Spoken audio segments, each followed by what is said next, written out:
Quoi dire pour coucher avec une femme? Bonjour à tous, c'est Fabrice Julien, coach et auteur, expert en séduction et sexualité depuis 2010, notamment auteur de Comment devenir plus séduisant et savoir conclure avec les femmes. Et dans cette vidéo, je vais vous dire quoi dire pour coucher avec les femmes. Vous connaissez pas les mots magiques? Vous n'avez pas la formule magique? Attendez. Ce qu'il faut dire, c'est wesh, tu veux baiser bébé? Non, c'est pas ça. Non, c'est pas ça. C'est pas ça. Qui a écrit ce script? Non. Ah d'accord, il y a écrit blague à ne pas faire. Ok. Alors. Non, plus sérieusement, un léger préambule. Donc en fait, il faut créer un contexte global. Donc avant de savoir quoi dire à une femme pour coucher avec elle, c'est difficile d'arriver à une femme dans la rue, une inconnue, de lui dire 3 mots et de coucher avec elle. Tu comprends bien qu'il y en a qui ont essayé et ils ont eu 99% de rejet, d'accord? Et encore c'est pour être gentil. Non, il faut créer un contexte. Donc il faut créer de l'attraction, donc de la tension sexuelle entre vous, en tout cas de l'attirance entre vous. Il faut sexualiser, il faut mettre du confort, il faut qu'elle soit à l'aise, qu'elle soit rassurée, etc. Il faut vous-même assumer le premier, parce que sinon ça aura du mal à marcher. C'est-à-dire que si tu veux coucher avec une fille, mais que tu es là à jouer le pseudo-gentleman ou le pseudo-poète à deux ronds, qui n'est pas intéressé par le sexe et qui lui est tout de suite tout ça, et ci et ça, et nani et nana, eh bien le moment où tu voudras coucher avec elle, elle dira « Ah, tu penses au sexe? Je pensais que tu faisais partie de ces rares hommes dont on rêvait toutes qui ne pensaient pas au sexe. » Et tu vas tomber vraiment de haut alors que ça sort de nulle part et que tu pensais avoir fait tout bien et mérité, machin. Il ne faut pas s'y prendre comme ça. Donc crée de l'attirance, crée du confort, sexualise et assume un petit peu que tu es un homme sexué, sexuel et que tu flirtes avec elle. Tu flirtes avec elle, ça ne veut pas dire que tu la prends pour un numéro ou pour un bout de viande, mais tu mets un contexte de flirt. Et à partir de là, oui, on peut voir quoi dire pour coucher avec elle. Donc la première chose à lui dire, en fait, tu ne peux pas lui dire de but en blanc parce que c'est l'idée qu'il faut faire passer. Si par exemple, moi je dis je suis beau, riche et drôle, tu vas dire ta gueule connard. Par contre, si par exemple tu vois plein de filles qui se jettent sur moi, tu vas dire ah il doit être beau. Si je te fais rire, tu vas dire ah t'es drôle. Tu vois, il faut montrer ou sous-entendre plutôt que dire franchement. Si je te dis je suis riche, tu vas me dire encore un vantard sur internet. Et tandis que si je te montre ma Rolex par exemple, bah, tu vas dire, j'en ai pas un, mais tu vas dire ah bah il doit être riche. Tu vois. Donc il faut que l'idée vienne de l'autre personne. Et donc en fait pour ça tu peux pas te dire directement couche avec moi, je vais pas te juger, couche avec moi, je vais pas te prendre pour une salope. Tu peux pas dire ça parce que justement si tu dis les mots franchement, directement, eh bien elle va dire lui il sait exactement quoi dire pour coucher avec une fille et en fait il n'y a pas de subtilité. Donc en fait ce qu'il faut que tu fasses c'est faire passer l'idée que avec toi tu aimes les filles aventurières, tu aimes les filles qui couchent rapidement et à partir de là on voit si une relation est possible et puis sinon carpe diem, c'est toujours ça de prix sur la vie. Mais tu ne peux pas le dire de but en blanc. Donc tu dois faire ressentir, faire planter des graines qui la font sentir ça en fait, qu'elle peut coucher avec toi le premier soir, tu ne la prendras pas pour une salope parce qu'il y a plein d'hommes, ils se disent j'ai envie de coucher avec des filles, j'ai envie de baiser vite, mais si une fille couche avec moi le premier soir, c'est une salope, je la rappelle pas. Donc par exemple, au lieu de faire sentir que c'est une salope si elle couche rapidement avec un mec, fais-lui sentir que toutes les autres filles sont décoincées, passent à côté de la vie, etc. Et qu'elle finalement c'est une rebelle si elle arrive à s'ouvrir l'esprit, à prendre ce que la vie a à lui donner, que toi t'aimes les filles entreprenantes, que toi t'aimes les filles ouvertes d'esprit, que toi t'aimes les filles aventurières, etc. Donc tu renverses la pression sociale et tu la fais vraiment sentir spéciale. Donc ça c'était le premier point globalement. Le deuxième point, c'est qu'effectivement il faut que le sexe avec toi le premier soir en vaille la peine. Donc évidemment si ça débouche sur l'amour d'une vie, eh bien ça en valait la peine. Mais la plupart du temps ça débouche sur peut-être on se revoit quelques fois et puis après ça finit en eau de boudin. Ça serait fini en eau de boudin pareil si vous aviez fait 10 rendez-vous avant de coucher ensemble, d'accord? Mais peu importe, c'est pas le sujet. Le sujet là c'est qu'il faut que ça vaille le coup pour elle. Donc si par exemple elle était sûre d'avoir des orgasmes comme elle n'en aura jamais dans sa vie, bien sûr qu'elle coucherait avec toi. Le truc c'est que du point de vue d'une femme, 80% des mecs c'est naze au lit.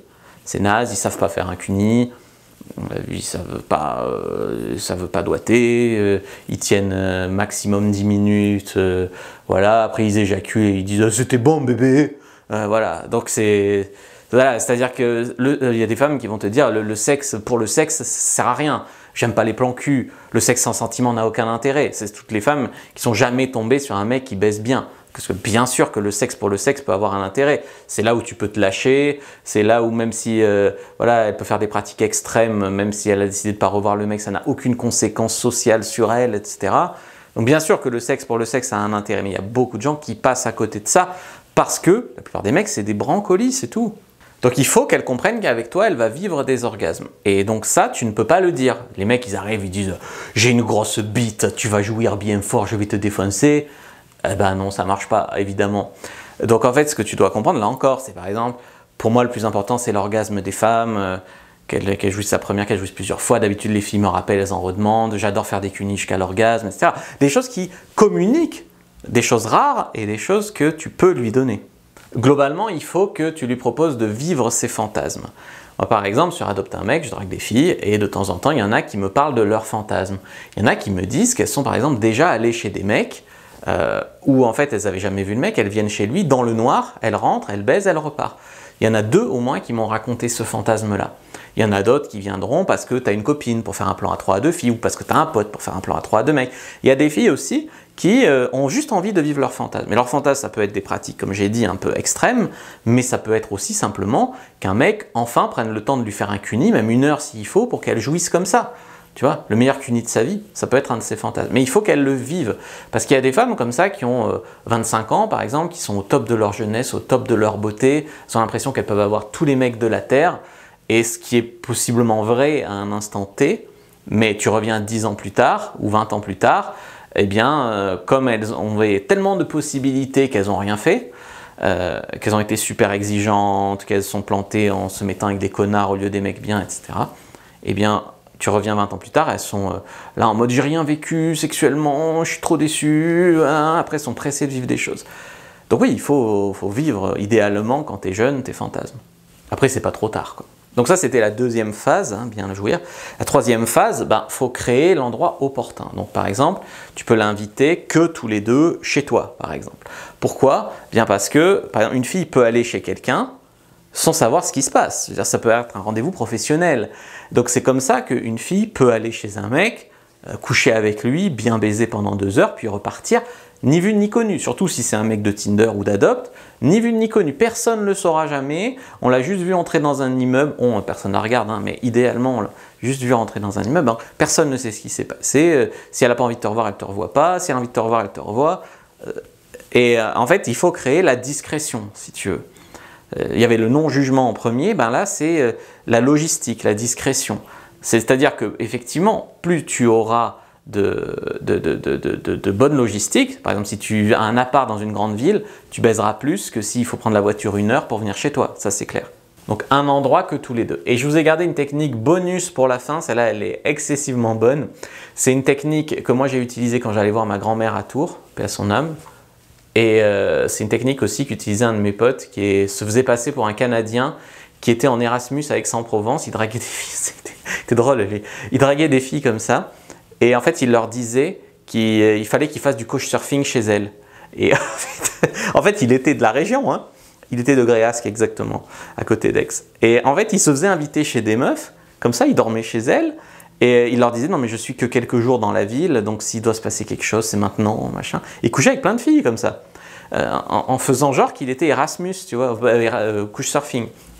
Et donc en fait, moi je le faisais pour de vrai en tout cas à Tours, je disais aux filles que j'étais là 4-5 jours voir ma grand-mère, et donc s'il fallait se voir, c'était maintenant, tu vois, c'est un petit peu pour pas passer à côté. Et donc si tu avais des mecs qui étaient de Tours par exemple, eh bien ils passaient après, puisque eux, elles pouvaient les voir la semaine prochaine.